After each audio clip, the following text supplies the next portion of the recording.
Halo teman-teman, kembali dengan saya lagi Felix. Wudong Qiankun atau Martial Universe season ketiga akhirnya telah resmi dirilis setelah hampir setahun kita menunggu.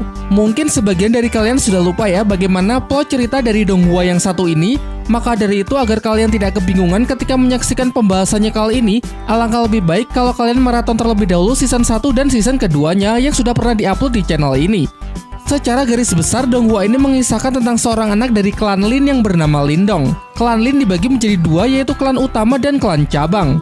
Keluarga Lindong berasal dari klan cabang dan sudah menjadi kebiasaan turun-temurun bahwa klan cabang selalu dipandang rendah oleh klan utama. Dalam sebuah ajang kompetisi pertarungan klan Lin, ayah Lindong pernah dikalahkan dan dilucuti kekuatannya oleh orang dari klan utama yang bernama Lin Langtian. Lindong yang kala itu masih kecil tidak bisa berbuat apa-apa dan hanya bisa menyimpan rasa bencinya, berharap suatu saat bisa membalas dendam. Namun beranjak dewasa, sayangnya Lindong bukanlah orang yang berbakat. Ia sangat payah dalam bertarung yang membuat Lindong serta keluarganya semakin dihina dan diremehkan. Sampai suatu hari secara tidak sengaja, Lindong menemukan sebuah batu jimat misterius yang dihuni oleh makhluk iblis celestial berwujud musang yang kemudian membimbing Lindong menjadi seorang petarung yang terhebat. Setelah beberapa tahun berlatih dan berkultivasi, Lindong akhirnya telah menjadi petarung yang jauh lebih kuat melebihi ekspektasi ayahnya. Saat sedang menjalankan sebuah misi, ia juga mendapatkan kesempatan untuk kembali bertemu dengan Lin Langtian. Namun alih-alih bisa membalaskan dendam ayahnya, Lindong justru dipermalukan karena kekuatan dari Lin Langtian yang ternyata masih berada jauh di atasnya. Maka dari itu Lindong memutuskan untuk terus melatih dirinya lebih keras agar bisa melampaui Lin Langtian.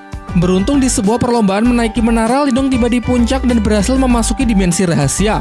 Di sana ia mendapatkan informasi mengenai keberadaan ke-8 simbol spiritual leluhur yang dikatakan bisa membantunya untuk mencapai kekuatan tertinggi. Dan dari sinilah Lindong memulai petualangan barunya untuk mencari simbol-simbol leluhur ditemani Xiaodai dan Xiaoyan. Nah, akankah Lindong bisa menemukan ke-8 simbol spiritual leluhur dan berhasil menuntaskan misi balas dendamnya kepada Lin Langtian? Semua akan kita bahas pada season ketiganya ini. Namun seperti biasa, sebelum lanjut ke pembahasannya, saya akan kasih peringatan spoiler warning bagi kalian yang belum dan ingin menyaksikan Donghua secara langsung, karena konten kali ini pasti akan mengandung banyak spoiler. Dan baiklah, kalau kalian sudah siap, mari kita mulai. Semenjak kekalahannya melawan Lin Langtian, Lindong, Xiaodai, dan Xiaoyan pergi berkelana untuk mencari segel spiritual leluhur. Scene dibuka dengan latihan Lindong di alam liar bertarung melawan sekelompok binatang iblis yang disebut leopard buaya.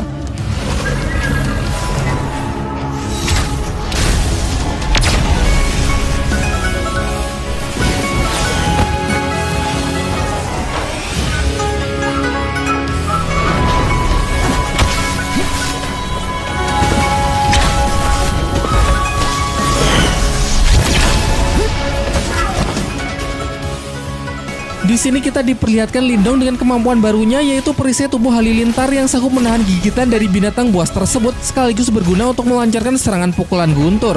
Binatang iblis terakhir yang telah menyaksikan betapa kuatnya Lindong mencoba kabur tetapi berhasil dihentikan oleh Xiaoyan. Binatang peliharaan Lindong jenis harimau ekor api yang didapatkan di season 1 kemarin ya. Meskipun kemampuan perisai tubuh halilintar sangatlah kuat, Xiaodai mengatakan kalau kemampuan itu hanyalah kekuatan tingkat rendah yang tidak lebih dari percikan halilintar kecil. Karena di atasnya masih ada kemampuan perisai tubuh perunggu yang sanggup membuat tubuh nyaris tidak bisa dilukai. Setelah mendengar hal tersebut, Lindong segera pergi ke puncak tebing untuk menyerap kilatan petir secara langsung agar ia bisa menembus batas dari kemampuan tubuh perisai halilintar menjadi perisai perunggu. Xiaoyan yang awalnya mengikuti Lindong tiba-tiba perhatiannya teralihkan oleh sekelompok binatang iblis yang masuk ke dalam hutan. Lindong telah sampai di puncak tebing tertinggi dan sudah siap menerima kilatan petir dari langit. Sebelum itu, Xiaodai mencoba memperingatkan Lindong kalau menahan petir dengan tubuh secara langsung sangatlah berbahaya dan memiliki resiko tinggi. Namun Lindong tidak menghiraukan peringatan tersebut dan mengatakan jika ingin melampaui batas, maka tidak perlu takut akan bahaya.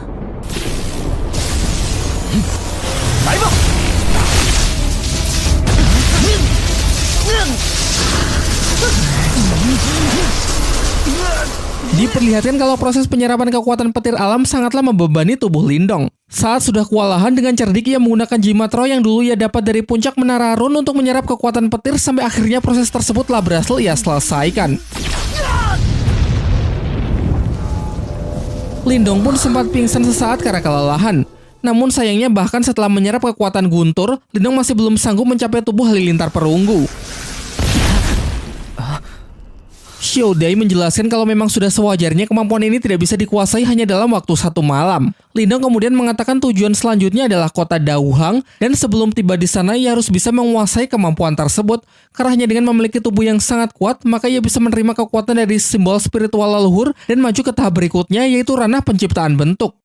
Baiklah, sebelum kita melanjutkan plot ceritanya, saya akan menjelaskan terlebih dahulu mengenai sistem ranking kekuatan di Donghua Wudong Qiankun agar kalian bisa lebih memahami ceritanya. Metode latihan disebut dengan kultivasi, dan praktisi kultivasi seperti Lindong, Ling Langtian, serta karakter-karakter lain disebut sebagai kultivator. Berikut saya jelaskan tahap-tahap kultivasi dari yang terlemah hingga yang terkuat. Tahap pertama adalah Temper Body, terdiri dari 1-9 level yang dapat dicapai melalui latihan fisik untuk memperkuat tubuh dan tulang agar bisa maju ke tahap berikutnya. Tahap kedua disebut dengan tahap Yuan Duniawi.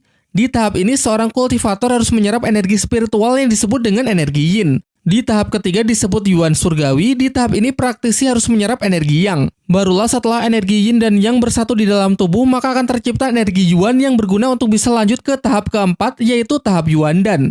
Sebagai catatan, sekarang Lindong telah mencapai tahap Yuan Dan akhir, sehingga sedikit lagi akan bisa mencapai kultivasi tahap kelima. Tahap kelima adalah tahap penciptaan bentuk. Pada tahap ini, praktisinya memiliki kemampuan untuk menciptakan transformasi atau perubahan bentuk yang bisa mendukung dalam pertarungan. Tahap keenam adalah tahap penciptaan Qi, tahap ketujuh adalah tahap manifestasi, tahap kedelapan adalah tahap nirwana, tahap ke-9 tahap kehidupan, tahap ke-10 tahap kematian, tahap ke-11 samsara, tahap ke-12 reinkarnasi, dan tahap ke-13 adalah tahap leluhur master dimensi. Mungkin peringkat kekuatan di Donghua ini memang sulit dipahami ya, tapi kalian tidak perlu pusing karena saya pasti akan menjelaskan sedetail mungkin dan dengan bahasa yang mudah dipahami. Baiklah, lanjut ke plot cerita. Xiaoyan yang tadi memisahkan diri dari Lindong kini diincar oleh sekelompok orang yang dipimpin oleh pemuda bernama Diyun yang berasal dari keluarga Di. Diyun sangat tertarik untuk menjadikan Xiaoyan menjadi hewan peliharaannya mengingat jenis binatang harimau ekor api sangatlah langka. Dikarenakan jumlah musuh yang sangat banyak, perlawanan Xiaoyan pun menjadi sia-sia sehingga nyaris berhasil ditangkap. Beruntung Lindong datang tepat waktu dan berhasil memutus tali-tali yang digunakan untuk menjerat Xiaoyan. Lindong mengatakan kalau binatang ini adalah rekannya. Dengan nada menghina, Diyun berniat untuk membeli Xiaoyan dari Lindong agar Lindong setidaknya punya uang untuk membeli pakaian yang bagus. Namun Lindong tidak ingin menanggapi sindirannya dan langsung mengajak Xiaoyan untuk segera pergi. Seketika Paman Diyun pun mengubah nada bicaranya menjadi lebih sopan agar Lindong bersedia menjual binatang tersebut kepada keluarga Di sekalipun Lindong meminta harga yang sangat mahal. Tetapi Lindong tetap menolak yang membuat Diyun menjadi sangat emosi karena merasa sudah diremehkan. Ia segera memerintahkan orang-orangnya untuk menyerang Lindong dan merebut binatang itu secara paksa.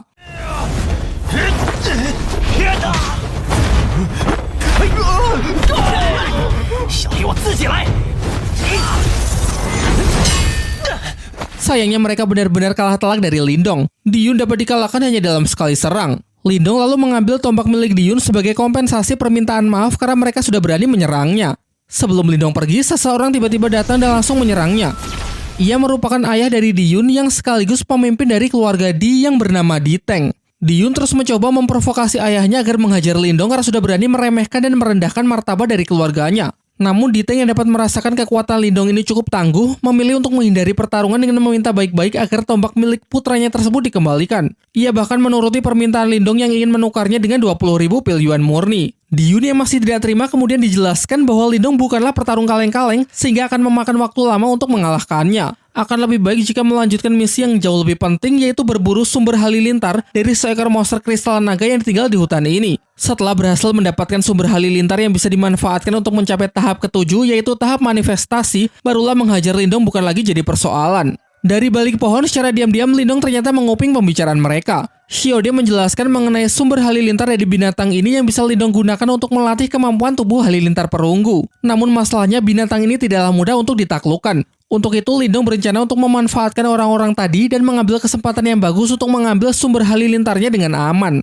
Pada malam harinya, Di Teng menjelaskan kalau tepat malam ini binatang naga kristal halilintar akan melakukan evolusi. Sesaat setelah evolusinya selesai, binatang itu akan mengeluarkan sumber halilintarnya yang membuat kekuatan dan pertahanannya akan menjadi sangat lemah untuk sementara waktu. Sehingga momen ini akan menjadi kesempatan yang sangat bagus untuk mencurinya. Namun tanpa disadari, pihak Lindong menguping rencana tersebut dan terus mengawasi gerak-gerik mereka, yang mana ketika mereka lengah dan kelelahan, maka saat itulah ia akan mulai beraksi. Diperlihatkan binatang kristal halilintar yang sedang berkultivasi dengan menyerap kekuatan petir dari langit. Sementara Diteng bersama putranya tengah bersembunyi di tempat yang aman menunggu waktu yang tepat sampai binatang itu selesai berkultivasi dan mengeluarkan sumber halilintarnya.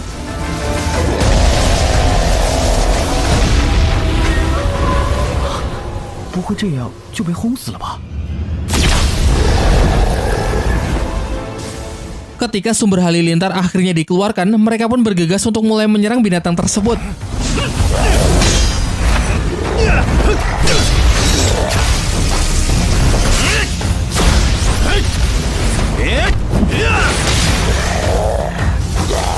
Namun meski sedang melemah, Diteng masih saja begitu kesulitan untuk mengalahkannya. Ia hanya sanggup menyibukkan binatang kristal halilintar sebentar saja dan memerintahkan Diyun untuk segera mengambil sumber halilintarnya. Tetapi sayangnya Lindong tiba-tiba datang dan mengambilnya terlebih dahulu dan kemudian segera berlari pergi meninggalkan mereka. Mengetahui itu, Diteng segera mengajak putranya untuk mengejar Lindong demi merebut sumber halilintar yang sudah lama menjadi incaran mereka. Pengejaran tersebut juga dimeriahkan oleh sang monster halilintar yang ingin mengambil kembali inti kekuatannya. Akibatnya Lindong pun terkepung dari sisi depan maupun belakang. Ia sekuat tenaga menahan serangan dari Diteng yang mana kekuatan dari Diteng memang masih sedikit berada di atasnya. Di waktu yang bersamaan, monster naga halilintar juga mencoba menyerangnya, namun beruntung serangan itu berhasil digagalkan oleh Xiaoyan.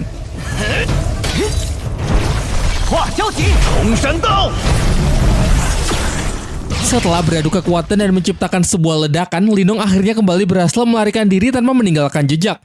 Aksi kejar-kejaran mereka berlangsung hingga pagi hari. Lindong bersembunyi di tempat yang aman, sedangkan Diteng yang merasa sangat marah segera memerintahkan bawahannya untuk lebih banyak mengumpulkan orang guna mengepung seluruh wilayah hutan.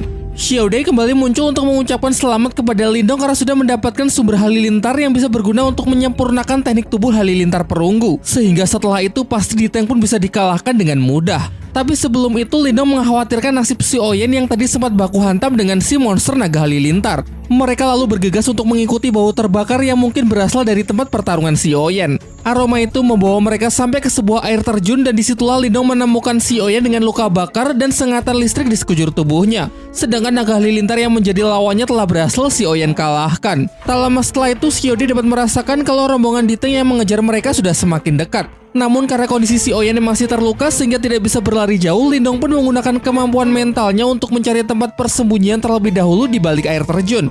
Diperlihatkan Diyun bersama bawahannya telah tiba di air terjun. Mereka menemukan monster naga halilintar yang telah mati serta bekas pertarungan di wilayah ini dan menyimpulkan kalau Lindong pasti sedang tidak jauh dari sini. Merasa bangga telah berhasil menemukan jejak Lindong, Diyun pun segera memerintahkan bawahannya untuk mengabarkan hal ini kepada ayahnya. Di tempat persembunyiannya, Lindong semakin cemas karena cepat atau lambat Diteng pasti akan segera menemukannya. Di tengah kekhawatirannya tiba-tiba muncul aura kebiruan dari tubuh Xiaoyan yang mengangkat tubuhnya ke udara. Xiaodai menjelaskan kalau ini adalah proses evolusi yang akan meningkatkan kekuatan dari Xiaoyan secara signifikan hingga setidaknya mencapai kultivasi ranah penciptaan bentuk. Hal ini merupakan efek dari binatang kristal naga halilintar yang telah Xiaoyan kalahkan dan secara tidak sengaja kekuatannya juga telah berhasil Xiaoyan serap. Xiaodai pun juga mengingatkan Lindong kalau ini adalah waktu yang tepat untuk menyerap kekuatan dari sumber halilintar agar teknik tubuh halilintar perunggunya bisa mencapai kesempurnaan. Dan jika proses ini berjalan lancar, kemungkinan besar Lindong bisa dengan mudah membalikan keadaan. Sementara Lindong berusaha keras dalam proses penyerapan sumber halilintar, Diteng dibuat sangat kesal karena mereka belum juga dapat menemukan tempat persembunyian Lindong. Di tengah keributan itu, tiba-tiba datang seorang pria kenalan Diteng yang diketahui bernama Liu Laogui. Dari percakapan mereka dapat disimpulkan kalau hubungan keduanya tidak terlalu baik. Di sini Liu Laogui mengetahui kalau sumber halilintar yang menjadi incaran Diteng sedang dicuri oleh orang lain sehingga ia mencoba untuk menawarkan bantuan. Namun dengan tegas Diteng menolaknya karena ia tahu di balik tawaran baik dari Liu Laogui pasti ada maksud tersendiri. Tidak lama setelah waktu berlalu, sebuah ledakan muncul dari balik air terjun. Dan ternyata itu adalah Lindong yang telah berhasil menyerap sepenuhnya sumber halilintar dan menyempurnakan teknik tubuh halilintar perunggu, serta kini telah mencapai kultivasi tahap kelima yaitu ranah penciptaan bentuk. Diteng pun bersiap menyerang Lindong dan mengatakan kalau ia akan mengambil kembali sumber halilintar dari jasad Lindong. Namun di luar dugaan, meski berada di tahap kultivasi yang sama, Diteng sama sekali tidak bisa menyentuhnya. Liu Laogui kembali menawarkan bantuan untuk mengalahkan Lindong. Dengan syarat jika mereka berhasil, Diteng harus bersedia membagi separuh dari sumber halilintar tersebut. Merasa sudah tidak punya pilihan lain, Diteng pun terpaksa sepakat untuk bekerja sama karena ia pikir sekuat apapun Lindong di ranah penciptaan bentuk, mustahil bisa mengalahkan dua lawan sekaligus di level yang sama. Pertarungan pun kembali berlangsung. Namun siapa sangka meski sudah digempur dengan duel 2 lawan 1, Lindong masih terlihat santai dan begitu percaya diri.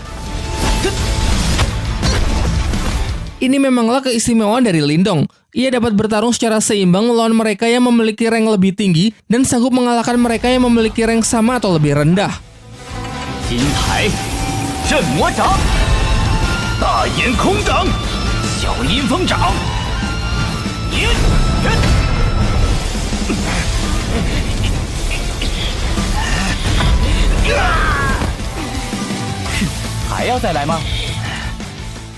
Masih saja belum menyerah, Diteng bersama Liu Laogui kembali mempersiapkan masing-masing serangan terkuatnya dari teknik ranah penciptaan bentuknya yang kemudian mereka kombinasikan menjadi serangan tunggal. Di titik inilah Lindong tak lagi bisa bersantai. Ia terlihat mulai serius dengan mengeluarkan tombak andalannya serta merilis teknik tombak silin surgawi perwujudan serangan naga. Ledakan dari benturan dua serangan tersebut sangatlah dahsyat yang membuat Diteng berpikir kalau ia telah berhasil mengalahkan Lindong. Namun sayangnya dugaannya lagi-lagi salah karena terlihat Lindong kembali muncul dari balik sisa ledakan tanpa meninggalkan luka sedikit pun. Lindong pun semakin berada di atas angin dengan posisinya yang sangat mendominasi pertarungan hingga kedua musuhnya tersebut tak sanggup lagi untuk melakukan perlawanan.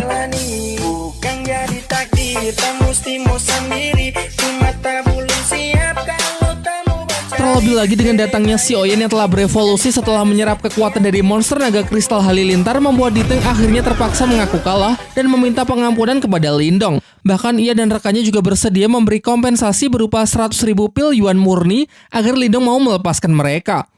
Dan setelah masalah dianggap telah selesai, Lindong pun segera pergi meninggalkan mereka dengan menunggangi Xi Oyan yang kini memiliki sayap dalam wujud evolusinya. Di Yuni masih sangat kesal kemudian dijelaskan kalau pertarungan tetap dilanjutkan maka mereka bisa dibabat habis oleh Lindong. Bahkan menurut Diteng tidak mustahil bagi Lindong untuk bisa mengalahkan kultivator ranah penciptaan bentuk tingkat lanjut sekalipun.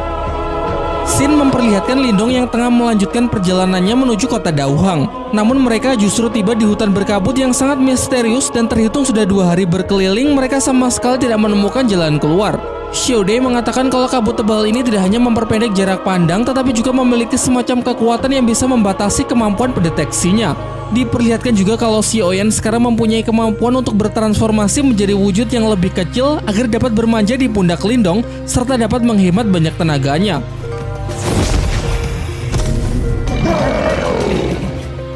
Dari arah depan terdengar suara anak kecil yang berteriak.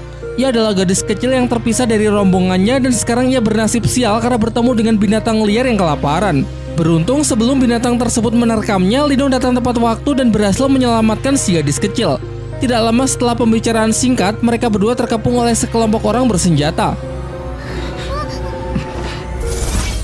Ternyata pemimpin dari kelompok tersebut adalah ayah dari si gadis kecil yang bernama Jiang Lei. Diketahui juga bahwa ternyata si gadis kecil bernama Yin Yin. Ia terpisah dari rombongannya karena keluar sendirian tanpa pengawasan hingga akhirnya tersesat.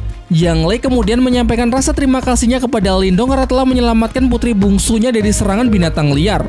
Jiang Lei lalu memperkenalkan diri bahwa ia adalah ketua dojo bela diri elang dari kota Daying. Kedua gadis di belakangnya adalah 2 putrinya yang tadi diselamatkan Lindong bernama Jiang Yin dan kakaknya yang bernama Jiang Zui. Sementara yang lain adalah saudara dan para muridnya di dojo bela diri elang. Setelah memperkenalkan dirinya, Lindong juga menceritakan bahwa sudah 2 hari ia terjebak di dalam hutan berkabut dan sama sekali tidak menemukan jalan keluar. Maka dari itu ia meminta agar dirinya diizinkan bergabung bersama mereka untuk keluar dari tempat ini. Pada awalnya Jiang Lei dan putri sulungnya sedikit ragu untuk memasukkan orang asing ke dalam rombongannya. Namun setelah putri bungsunya Yin Yin memohon untuk Lindong mengingat pemuda tersebut sudah menyelamatkan nyawanya, Lindong pun akhirnya diizinkan untuk bergabung. Jiang Lei kemudian menjelaskan bahwa sebenarnya mudah saja jika ingin membawa Lindong keluar dari hutan ini. Namun masalahnya mereka sempat mengusik sesuatu yang sangat berbahaya sehingga jika Lindong bersama mereka pasti juga akan dalam bahaya. Lindong pun lalu meyakinkan mereka kalau ia pasti bisa menjaga diri dan tidak akan menjadi beban. Di dalam kereta, Yinin berkenalan dengan Xi Oyan dan langsung menyukainya karena wujudnya yang menggemaskan. Sambil memacu keretanya, Jiang Lei menanyakan mengenai tujuan Lindong. Lindong menjawab kalau awalnya ia ingin pergi ke kota Dauhang namun malah terjebak di dalam hutan berkabut selama 2 hari. Bicara soal kota Dauhang, Jiang Lei kemudian menjelaskan kalau sudah banyak orang luar yang datang ke kota Dauhang untuk berburu harta karun yang konon katanya tersembunyi di dalam monumen kuno di kota Dauhang. Dan menurut rumor yang beredar di dalam monumen kuno Dauhang terdapat reruntuhan sekte kuno yang menyimpan banyak misteri, seperti catatan metode kultivasi rahasia dan harta karun yang tak ternilai harganya. Meski begitu, tidak ada pihak manapun yang mengklaim kepemilikan dari monumen kuno Dauhang karena tempat tersebut memiliki sebuah segel yang begitu kuat yang bahkan kultivator di tahap nirwana pun akan kesulitan untuk memecahkannya. Namun kabarnya di setiap 3 tahun sekali segel ini mempunyai periode terlemah sehingga akan menjadi waktu terbaik jika ingin berburu harta karun di dalamnya. Dan berdasarkan perhitungannya dalam waktu dekat monumen kuno Dauhang akan memasuki periode terlemah tersebut yang membuat Jiang Lei berpikir kalau itulah tujuan Lindong datang ke kota Dauhang. Di dalam benak Lindong, Xiaode terdengar begitu senang karena kemungkinan besar reruntuhan sekte kuno di dalam monumen kuno Dauhang berkaitan erat dengan simbol leluhur yang sedang mereka cari. Jiang Lei kemudian berbaik hati untuk memberikan pakaian yang lebih layak kepada Lindong setelah sampai di perkemahan, mengingat di kota Dauhang pasti akan banyak orang-orang hebat dari berbagai sekte yang berkumpul untuk bersaing memperebutkan harta karun. Singkat cerita, rombongan mereka telah sampai di perkemahan. Lindong mendapatkan baju barunya yang membuat penampilannya sekarang menjadi jauh lebih keren. Jiang Lei pun juga semakin berusaha mengakrabkan dirinya kepada Lindong dengan mengajak pemuda tersebut untuk minum bersama. Namun nampaknya berbeda dengan Jiang Sui yang terlihat masih menaruh kecurigaannya kepada Lindong.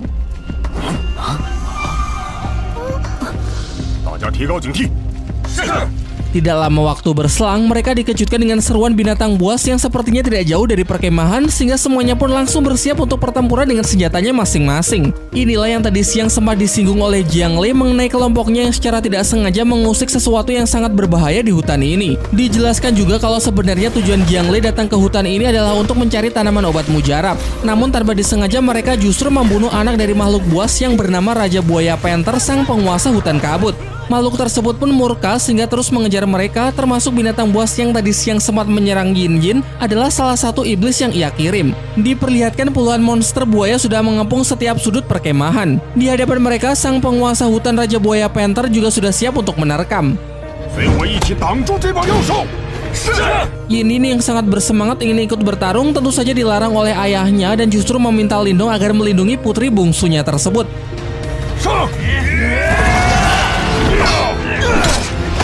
Pertarungan pun pecah. Sayangnya dengan jumlah musuh yang sangat banyak, pihak Jiang Lei kelihatannya sangat kewalahan untuk mengatasinya.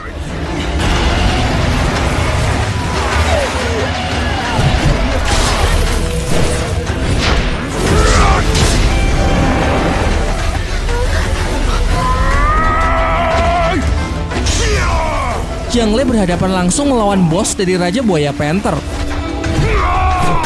Semuanya sempat bersorak ria ketika Jiang Lei berhasil menjatuhkannya, namun ternyata makhluk-makhluk ini mempunyai ketahanan tubuh yang luar biasa.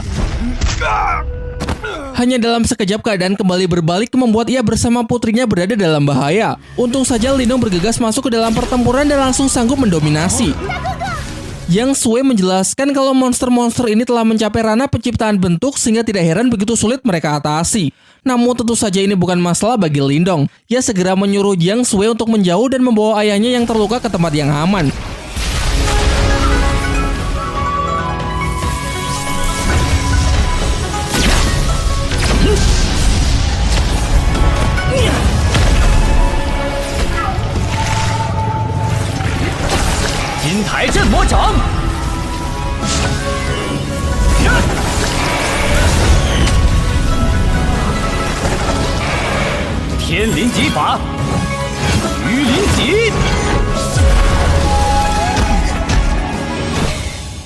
Jiang Lei menyaksikan betapa hebatnya kemampuan tempur Lindong hanya bisa terpaku dan menyampaikan rasa terima kasihnya kepada Lindong karena sekali lagi pemuda ini telah menyelamatkan mereka. Dan hal ini pun sekaligus menghapus seluruh keraguan dari Jiang Sui yang sejak awal selalu mencurigai Lindong. Pada pagi harinya, rombongan mulai kembali melanjutkan perjalanan. Terlihat mereka sudah berhasil keluar dari hutan berkabut dan hampir sampai di kota Daying, markas dari dojo bela diri elang. Singkat cerita, mereka telah sampai. Jiang Lei menjelaskan kalau tepat di depan mereka merupakan perbatasan dari kota Dauhang, sementara monumen kuno Dauhang yang kemarin mereka bahas berada tepat di pusat gurun. Ia menambahkan kalau perjalanan menyeberangi gurun tidak akan mudah, sehingga ia akan mengajak Lindong untuk beristirahat terlebih dahulu di tempatnya. Ia juga akan memberi Lindong perbekalan yang cukup sebagai tanda terima kasih karena sudah berkali-kali diselamatkan. Di tengah pembicaraan mereka, datang seorang pria dengan nada bicara yang sangat angkuh menyapa Jiang Lei. Diketahui kalau pria ini bernama Luo San. Ia adalah putra dari ketua dojo sebelah yang selalu menindas orang-orang di dojonya Jiang Lei. Maksud kedatangannya kali ini adalah untuk memberikan sebuah undangan pertarungan hidup dan mati di atas arena antara Jiang Lei melawan ayahnya untuk menentukan dojo siapa yang pantas berkuasa di wilayah ini. Luo Shan juga menyampaikan perasaannya kepada Jiang Zui, namun seperti biasa selalu mendapatkan penolakan karena Luo Shan ini memanglah terkenal sebagai orang yang sangat kejam dan sangat sombong. Seperti kali ini, ia begitu menyombongkan kekuatan dari ayahnya yang telah mencapai tahap kelima, yaitu ranah penciptaan bentuk tingkat lanjut yang pasti akan bisa dengan mudah membunuh Jiang Lei dan melenyapkan dojo bela diri elang. Yin yang merasa sangat kesal menembaknya menggunakan ketapel. Luo Shan pun emosi, namun ia harus berhadapan dengan Lindong terlebih dahulu sebelum bisa menyentuh Yin. 小子，给我松手！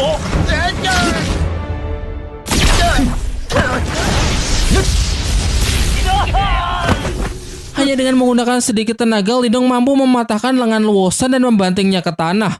Lindong pun kemudian memperkenalkan dirinya. Ia mengatakan kalau ia adalah murid baru di dojo bela diri elang, dan tentu saja ia tidak akan membiarkan siapapun merendahkan dojo ini sesuka hatinya. Luo Shan mengancam Lindong agar berhenti menyerangnya, atau kalau tidak Lindong akan berurusan dengan ayahnya. Namun sebelum Luo Shan menyelesaikan kalimatnya, tanpa rasa takut sedikit pun Lindong langsung membungkamnya dengan pukulan halilintar. 我就当你是少爷，你们给我等着！ Pada malam harinya, Jiang Lei menyampaikan permintaan maafnya kepada Lindong karena sudah melibatkannya ke dalam masalah dojo bela diri elang. Namun sebaliknya, Lindong justru yang meminta maaf karena dirinya lah yang memulai perkelahian sehingga perseteruan antara dua dojo menjadi semakin memanas. Maka dari itu ia bersedia jika dimintai bantuan apapun untuk bisa menyelesaikan masalah ini. Namun bukan maksud untuk menolak kebaikan Lindong, tetapi dalam pertarungan besok, Jiang Lei ingin menyelesaikannya sendiri. Terlebih lagi tujuan utama Lindong adalah untuk menemukan monumen kuno Dauhang sehingga ia tidak ingin melibatkannya dalam urusan dojo yang bisa menunda perjalanannya. Jiang Zui datang mencari ayahnya untuk membicarakan mengenai pertarungan besok.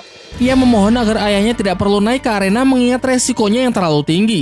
Kultivasi Jiang Lei yang masih berada di tahap ranah pembentukan awal mustahil bisa mengalahkan musuh yang sudah mencapai ranah pembentukan lanjut, sehingga jika tetap memaksa dikhawatirkan ayahnya tersebut bisa terbunuh.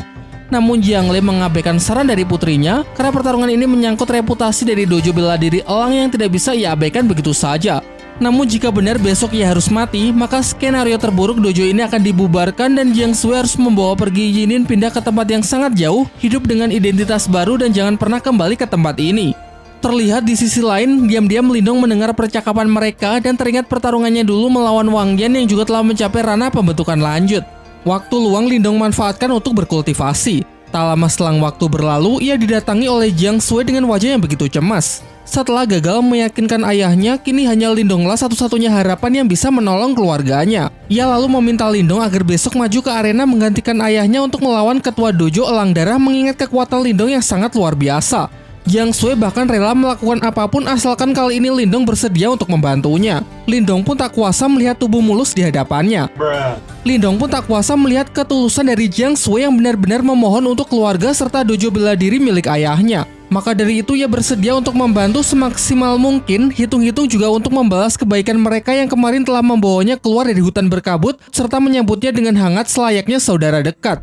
朋友有难，林动定当出手相助。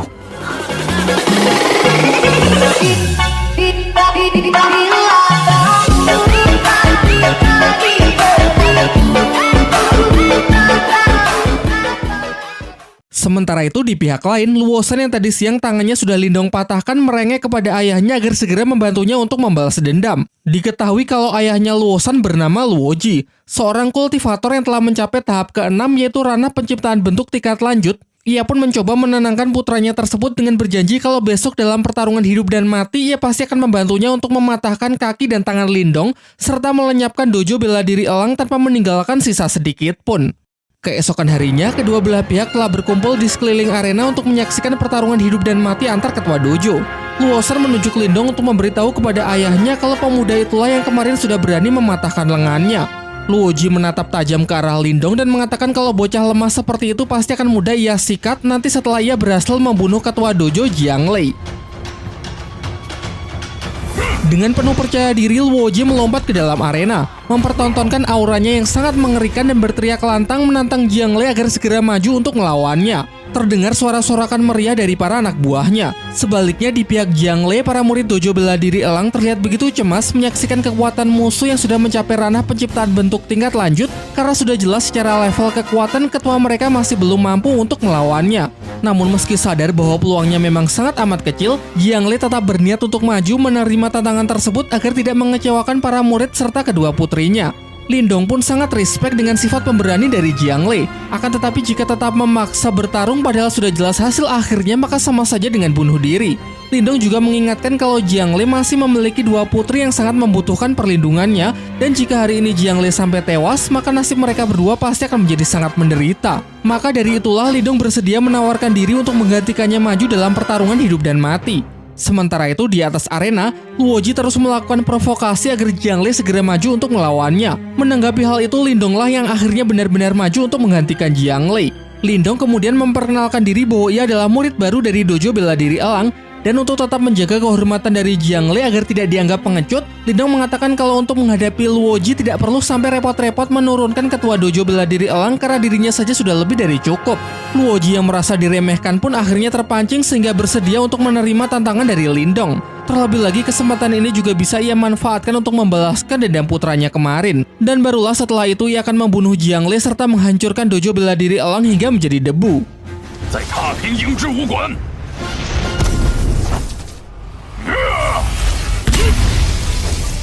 Pertarungan pun dimulai dengan benturan aura dari kedua belah pihak yang mana masih terlihat seimbang. Selanjutnya Luoji merilis teknik serangan tunggal bernama ledakan palu langit, akan tetapi dengan kekuatan mental tanpa bergerak satu jari pun Lindong berhasil menepisnya. Berikutnya giliran Lindong yang melancarkan serangan. Kekuatan mental yang terlatih begitu baik membuat Luoji akhirnya paham kenapa bocah di hadapannya begitu percaya diri. Ia pun menjadi lebih serius dengan mengeluarkan dua senjata roh andalannya yang disebut palu langit dan bumi. Lindong melawannya menggunakan tombak surgawi dan pertarungan pun berlanjut menjadi duel udara yang saling beradu senjata. Faktanya kekuatan Lindong sudah meningkat pesat semenjak ia berhasil menyempurnakan teknik tubuh halilintar perunggu. Dikombinasikan dengan serangan tombak surgawi, membuatnya begitu mendominasi pertarungan tersebut. Kalau sudah seperti ini tidak ada pilihan lain, Luoji yang benar-benar telah terdesak pun akhirnya merilis teknik terkuatnya yaitu transformasi kera iblis. Tidak cuma perubahan dari penampilan fisik, namun kekuatannya juga telah ditingkatkan menjadi berkali-kali lipat. Lindong kemudian lanjut dengan merilis teknik prasasti emas untuk menahan dan menggencet Luoji.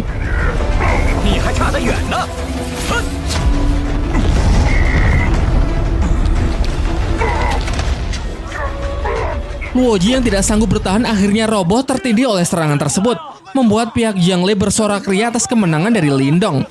Namun sayangnya ternyata ini masih belum berakhir. Secara perlahan prasasti emas mulai retak hingga hancur berkeping-keping akibat ledakan aura kemarahan milik Luoji. Masih dalam transformasi kera iblis, Luoji yang berhasil keluar memperlihatkan wujud yang jauh lebih kuat dari aura merah pekat yang menyelimuti seluruh tubuhnya. Ia tidak menyangka kalau bocah seperti Lindong mampu mendorongnya sampai sejauh ini. Serangan kembali dilancarkan, Lindong menahannya menggunakan tombak surgawi, namun pukulan Luoji terasa jauh lebih berat dari sebelumnya. Bahkan teknik prasasti emas yang tadi sempat merepotkannya sanggup Luoji hancurkan dalam sekejap. Keadaan pun telah berbalik, yang mana kali ini terlihat Lindonglah yang dipres habis-habisan dan jika terus seperti ini maka dirinya lah yang akan kalah. Berniat segera mengakhiri pertarungan, Lindong merilis teknik terkuat tombak sisik surgawi yaitu serangan teknik tombak sisik naga. Luoji mencoba menahannya secara langsung, namun apa daya serangan tersebut terlalu kuat yang menghempaskannya ke tanah dan memaksanya kembali ke wujud manusia normal karena tenaganya yang memang sudah habis terkuras. Dan kali ini pertarungan pun benar-benar berakhir dengan kemenangan Lindong beserta pihak dojo bela diri elang. Lindong masih menunjukkan belas kasihannya dengan tidak membunuh Luoji, melainkan hanya memerintahkan Luoji serta orang-orangnya agar segera meninggalkan kota Daying sejauh mungkin. Luoji yang masih tidak bisa menerima kekalahannya mencoba menyerang Lindong sekali lagi dari belakang. Namun serangannya dapat dengan mudah Lindong antisipasi dan kemudian langsung melancarkan serangan balik kepada orang yang memang tidak patut untuk dikasihani tersebut. Setelah pertarungan berakhir, Jiang Lei menyampaikan rasa terima kasihnya kepada Lindong yang sekali lagi telah menyelamatkan keluarganya bahkan seluruh anggota dari dojo bela diri elang. Maka dari itu untuk membalas jasa yang begitu besar, Jiang Lei berjanji bahwa ia pasti akan siap kapanpun jika suatu saat Lindong membutuhkan bantuannya. Singkat cerita, untuk merayakan kemenangan pada hari ini, mereka mengadakan pesta khusus untuk Lindong. Namun ketika semuanya telah selesai dipersiapkan, tiba-tiba Lindongnya justru menghilang entah kemana. Jiang Sui segera berlari ke kamar Lindong, tapi sudah terlambat karena Lindong ternyata sudah pergi meninggalkan kota Daying. Dalam perjalanan, Xiaode menggerutu mengenai Lindong yang pergi begitu saja tanpa berpamitan dengan orang-orang dojo bela diri elang, termasuk Jiang Sui yang padahal jelas terlihat kalau gadis itu diam-diam menyimpan rasa kepada Lindong. Namun Lindong sama sekali tidak memperdulikan masalah tersebut karena prioritasnya saat ini hanyalah menemukan simbol spiritual leluhur secepat mungkin. Tidak lama setelah itu terlihat seorang gadis mengendarai kuda yang mendekat ke arah mereka yang ternyata itu adalah Jiang Sui. Ia mengungkapkan kekecewaannya karena Lindong yang pergi tanpa mengucapkan selamat tinggal. Lindong pun mengatakan kalau ia tidak bermaksud membuatnya kecewa karena sejak awal tujuan utamanya adalah pergi ke kota Dauhang sesegera mungkin. Pembicaraan pun ditutup dengan Jiang Sui yang mengingatkan Lindong agar selalu berhati-hati dan semoga mereka bisa bertemu kembali di lain waktu. Lindong akhirnya pergi tanpa menoleh ke belakang yang menandakan kalau ia tidak memiliki beban sedikit pun. Jiang Lei kemudian datang menghampiri untuk menenangkan putrinya yang nampak masih tidak bisa merelakan kepergian Lindong. Ia mengatakan kalau Lindong adalah anak yang sangat berbakat dan tidak berlebihan jika menurutnya kelak bahkan di seluruh dinastian takkan ada yang sanggup untuk menghentikannya. Setelah berpisah dengan orang-orang di dojo bela diri elang, di malam harinya Lindong membuka kantong yang sempat ia ambil dari Luoji pasca pertarungan kemarin. Di dalamnya ia mendapatkan banyak pil yuan murni serta sebuah benda yang Xiao dikatakan sebagai pusaka dari teknik transformasi kera iblis. Dengan mengikuti instruksi dari Xiaode, Lindong pun memasukkan energi yuannya ke benda tersebut yang kemudian memunculkan sebuah catatan yang berbunyi, masukkan darah iblis ke dalam tubuh, meniru wujudnya, dan mendapatkan kendali atas kekuatan para dewa. Xiaode kemudian menjelaskan kalau ini adalah metode kultivasi dari transformasi kera iblis, dan jika Lindong berhasil mendapatkan lalu memasukkan darah murni dari siluman kera iblis ke dalamnya, maka ini pasti akan menjadi teknik yang sangat menakjubkan. Pada awalnya Lindong sempat menolak karena merasa tidak tertarik dengan teknik perubahan kera iblis yang jelek dan lemah seperti Luoji, namun Xiaode meyakinkannya kalau baik buruknya sebuah teknik tetap tergantung pada siapa yang menggunakannya. Keesokan harinya, Lindong dalam perjalanan menuju pusat gurun pasir untuk menemukan simbol spiritual leluhur yang kemungkinan berkaitan dengan reruntuhan monumen kuno Dauhang. Setelah cukup jauh berjalan, ia tiba di sebuah lembah berbatu yang mana di sana terdapat banyak tumbuh tanaman bunga obat langka. Dua orang bersenjata kemudian datang untuk menegurnya. Diperkenalkan kalau mereka adalah para murid sekte pedang kuno yang melarang orang asing memasuki wilayahnya. Lindong yang tak ingin memperpanjang masalah mengatakan kalau ia cuma numpang lewat dan berniat ingin segera pergi. Namun dua orang ini justru memerasnya dengan meminta 500.000 pil yuan murni sebagai kompensasi jika Lindong ingin melewati lembah yang menjadi wilayahnya. 510,000，你们这不是明抢吗？ Ditambah lagi karena Lindong ketahuan sudah berani memetik tanaman langka tanpa izin, sehingga masalah pasti akan menjadi semakin besar. Namun sebelum mereka berhasil menangkap Lindong, terdengar suara keras auman dari binatang buas yang diketahui bernama kera naga. Hal itu membuat keduanya ketakutan dan langsung cabut meninggalkan Lindong.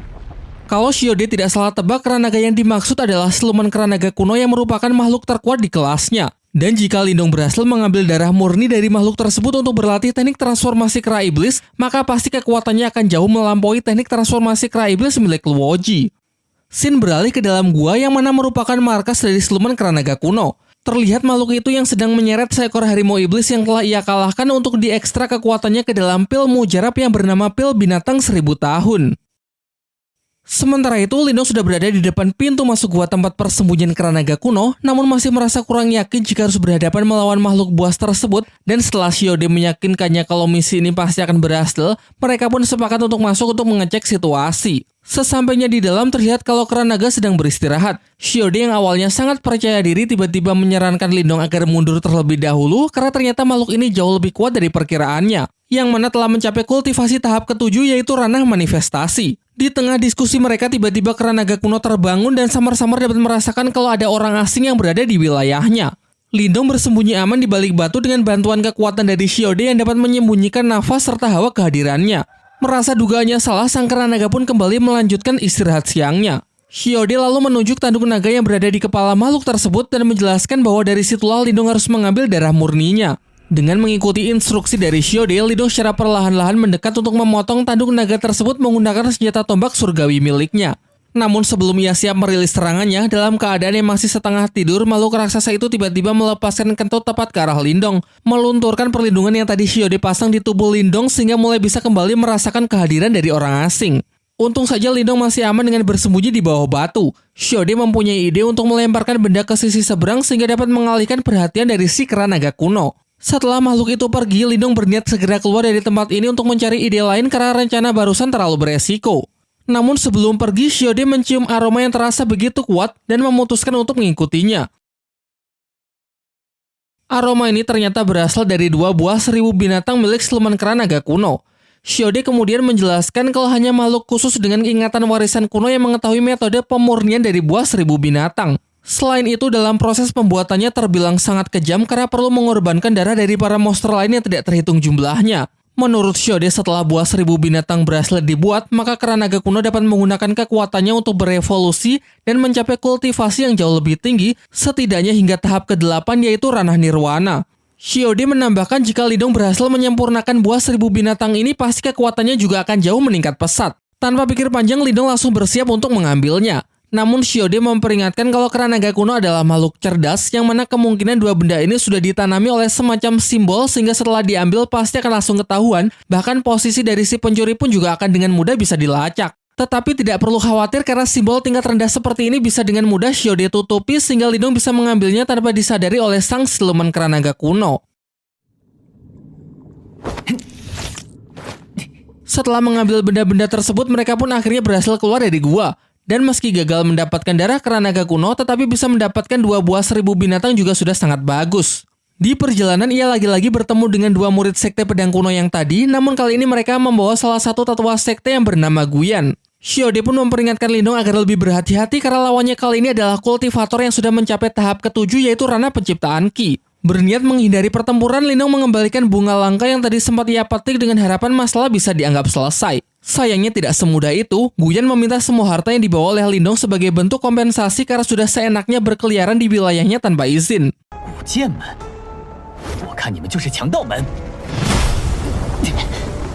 Pertarungan pun nyaris pecah. Namun Xiaode mengatakan kalau ia memiliki sebuah rencana, yaitu dengan meminta Lindong agar memberikan salah satu dari buah 1000 binatang kepada Guyan sebagai bentuk kompensasi. Lindong percaya dengan kodamnya tersebut sehingga secara sukarela ia memberikan salah satu dari buah 1000 binatang kepada Guyan. Guyan yang tahu betapa berharganya buah 1000 binatang dengan gembira menerima kesepakatan Lindong untuk membiarkannya pergi setelah memberikan benda tersebut. Ternyata setelah berada di tangan Guyan, Xiaode berencana untuk menghapus perlindungan buah 1000 binatang yang tadi sempat ia tanam sehingga cepat atau lambat siluman kera naga kuno pasti akan bisa melacak keberadaan buah 1000 binatang miliknya. Diperlihatkan markas dari sekte pedang kuno yang cukup besar. Dari balik tebing, Xiaode kembali menjelaskan rencananya untuk memancing kera naga kuno ke tempat ini dan membiarkan para anggota sekte pedang kuno untuk melawannya. Entah pihak mana yang akan menang, pasti akan tetap menguntungkan untuk Lindong. Syukur-syukur kalau mereka bisa membunuh makhluk tersebut sehingga Lindong bisa kembali melanjutkan rencananya untuk mengambil darah murni milik kera naga kuno. Di sisi lain, Guyan datang menemui ketua sekte dengan raut wajah yang sangat gembira sambil menunjukkan buah 1000 binatang yang secara tidak sengaja ia temukan pada hari ini. Dan jika Guyan berhasil menyempurnakannya, maka kemungkinan besar ia dapat mencapai kultivasi ranah penciptaan Qi tingkat lanjut yang selevel dengan ketua sekte. Sang ketua sekte pun juga merasa sangat senang karena dengan ini kekuatan pihaknya akan meningkat pesat. Ia bahkan mulai berpikir untuk mengalahkan kera naga kuno agar bisa mendapatkan lebih banyak harta karun. Nah loh, terlihat simbol pelacak yang ditanam dalam buah 1000 binatang pun mulai kembali aktif, sehingga kera naga kuno yang langsung menyadarinya segera berlari meninggalkan gua tempat persembunyiannya demi untuk mendapatkan hartanya kembali. Tidak butuh waktu lama, hawa kehadirannya pun sudah dapat dirasakan oleh Lindong yang mengatakan kalau pertunjukan menarik akan segera dimulai.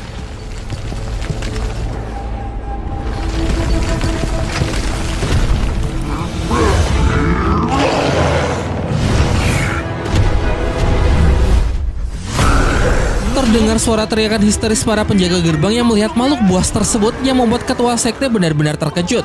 Pasukan garis depan berusaha keras untuk menahannya agar tidak masuk dan membuat kerusakan di dalam sekte. Namun apa daya, kekuatan dari kera naga kuno yang luar biasa kuat sanggup mengobrak-ngabrik pasukan mereka dengan begitu mudahnya. Menyaksikan kekacauan tersebut, ketua sekte pedang kuno langsung menyampaikan perintah kepada semua anggota yang sudah mencapai ranah Yuandan atau di atasnya agar segera berkumpul untuk membentuk formasi pedang kuno.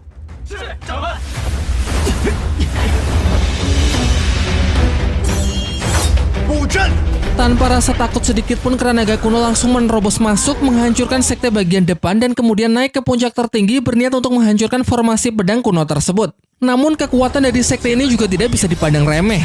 Bongkahan batu yang kera raksasa kuno lempar langsung hancur seketika saat bersentuhan dengan perisai dari formasi pedang kuno yang dibentuk. Dilanjutkan dengan serangan tunggal gabungan berwujud pedang emas raksasa yang disebut dengan pedang pembelah langit dan bumi. Hantamannya cukup berhasil memukul mundur kera naga kuno dan melemparkannya kembali jatuh ke tanah. Serangan kedua dilancarkan tetapi kali ini dapat ditahan bahkan kemudian sampai dihancurkan hingga berkeping-keping. Membuat formasi dari pedang kuno pun seketika menjadi kacau dan meski telah dibombardir begitu keras nampak tubuh dari makhluk tersebut yang tidak tergores sedikit pun. Ketua sekte pedang kuno yang masih belum menyerah memerintahkan Guyan untuk kembali merapatkan formasi membentuk ulang pedang pembelah langit dan bumi demi melancarkan serangan berikutnya. Tanpa menunggu lama, kera naga kuno bergegas melompat untuk mengacaukannya sehingga benturan dahsyat pun tak terhindarkan, namun monster itulah yang kali ini terhempas. Untuk itu mereka merilis teknik terkuat dari sekte yaitu serangan ribuan pedang kuno, sebuah serbuan serangan massal yang mustahil dapat dihindari.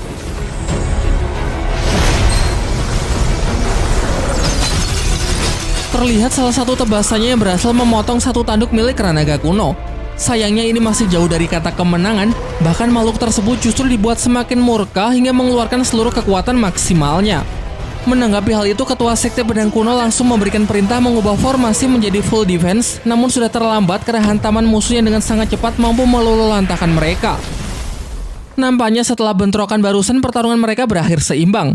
Kera naga kuno terluka cukup parah, sedangkan sebagian besar pihak sekte pedang kuno sudah tidak mampu lagi berdiri akibat tenaga yang sudah terkuras habis. Ketua sekte menyadari sesuatu yang aneh ketika melihat tatapan tajam dari kera naga kuno membuatnya teringat dengan buah 1000 binatang yang beberapa waktu lalu diperlihatkan oleh Guyan. Dan benar saja, terlihat jelas di atas benda tersebut terdapat simbol kera naga yang sudah cukup menjelaskan alasan mengapa kera naga kuno sampai mengamuk di wilayahnya.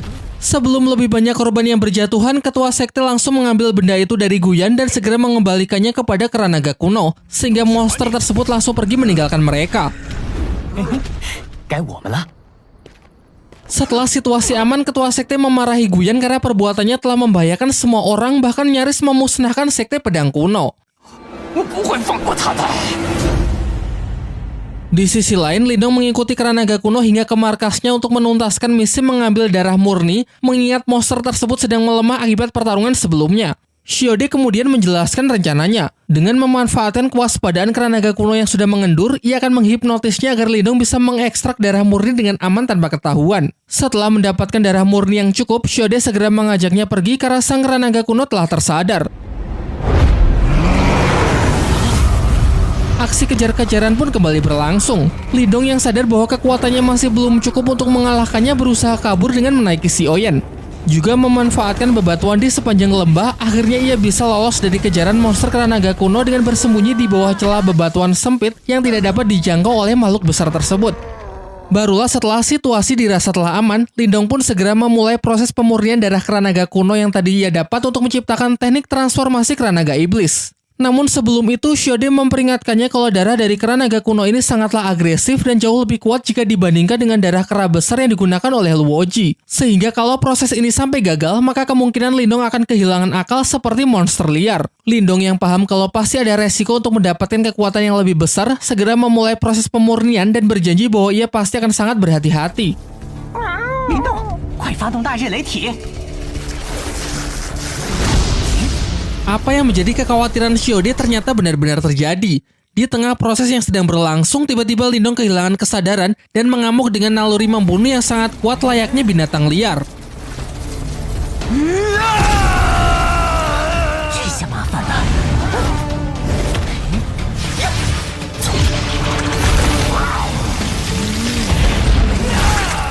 Shiode pun berusaha menghentikan dan menyadarkannya dengan bantuan dari Sioyen.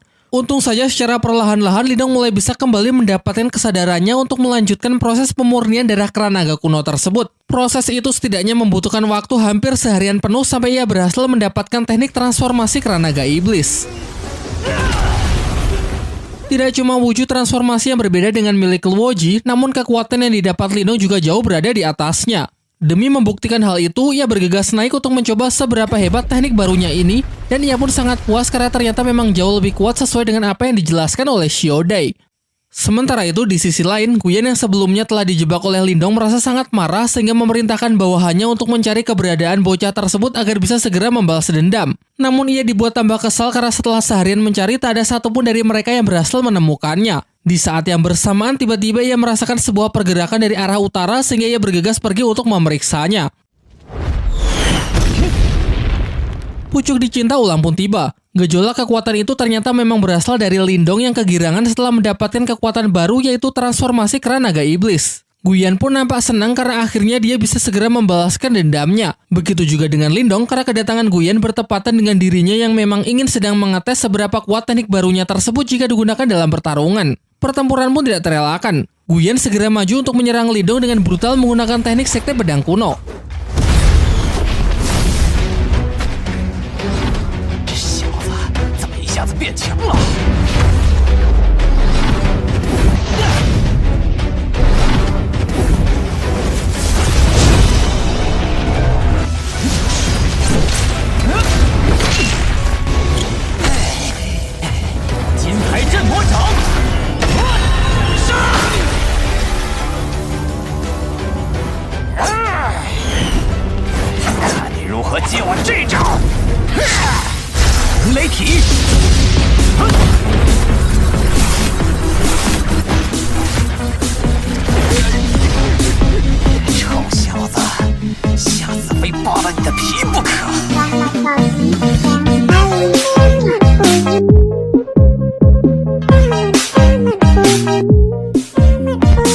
Berkat mode transformasi kera naga iblis, di awal Lindong sangatlah mendominasi alur pertarungan. Namun maklum karena masih baru, Lindong pun belum bisa mempertahankan mode ini dalam waktu yang cukup lama. Akibatnya tiba-tiba ia kembali ke wujud normal dan tidak terasa telah kehilangan lebih dari 50% kekuatannya.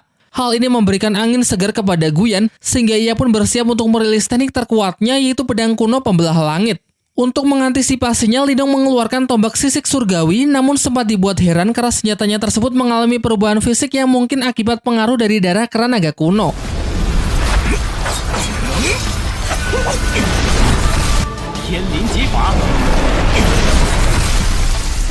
Setelah sukses menghentikan serangan pamungkas milik Guyan, Xiaode segera mengajak Lindong untuk pergi sebelum bala bantuan dari sekte pedang kuno berdatangan. Sementara Guyan yang memang sudah kelelahan pun tidak sanggup lagi untuk mengejarnya sehingga cuma bisa ngedumel dengan mengatakan kalau di lain kesempatan ia pasti akan membunuhnya.